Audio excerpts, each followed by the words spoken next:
And at the same time, though, it looks like Hunter's own attorney, Abby Lowell, is going down a real sort of character assassination path here, tearing down prosecution witnesses.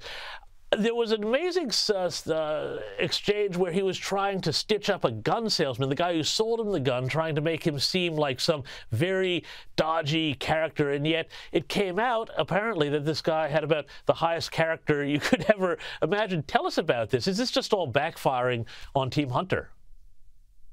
Well, Abby Lowell is a fixture in Washington, and he is known for defending the undefendable. You know, Congressman, let's put it this way. If he hadn't been busy with Hunter Biden, he would be defending Senator Menendez and his gold bars as part of the bribery trial that Senator Menendez is undergoing right now. So Abby Lowell's strategy has always been, you know, scorched earth. The problem is Hunter Biden, in his own words, has convicted himself. There's certainly also the issue that after having a sweetheart deal that was swept aside by a judge who was suspicious of it, and its origins in the Biden Justice Department, Hunter Biden is basically out there naked and alone. He's going to go probably to jail for a while, even as a first offender. And his father today said, "I will not pardon him." And I think that Hunter Biden is paying the price for being part of the Biden bribery family. And he's the weak link. The Republicans in Congress today subpoenaed not only Hunter, but also Hunter's uncle to provide records as to why so many millions of dollars flow through the Biden family accounts.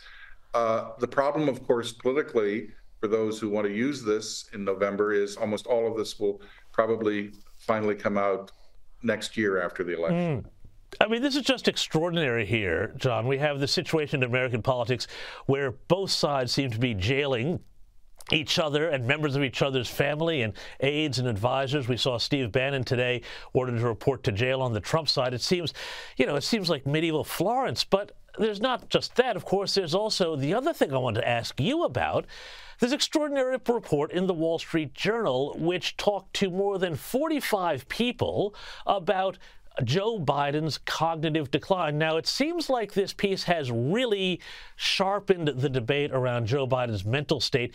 Give us your take on this piece, and how is it landing in Washington? It's a bombshell, because for the first time, a credible news organization has gone out and actually talked to people who have sat with Biden, and not just his aides who basically wave all of these complaints away.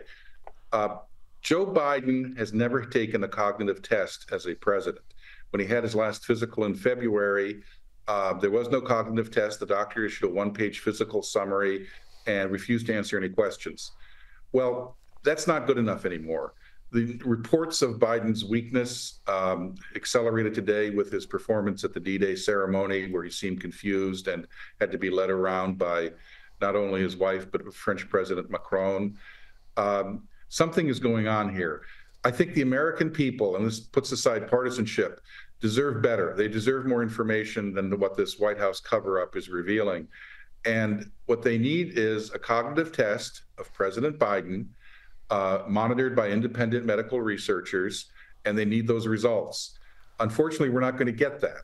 What we are going to get, though, is what Democratic donors demanded. The reason why we have a debate in late June, which is only in a few weeks, is because that's enough time before the Democratic convention that if Biden falls on his face or does a particularly bad performance, they can replace him. And I think the odds of Joe Biden being replaced have gone up now to 20 or 25%. The only problem, of course, is Kamala Harris, because they don't substitute Kamala Harris for Biden, because that's perhaps even a weaker candidate than Biden.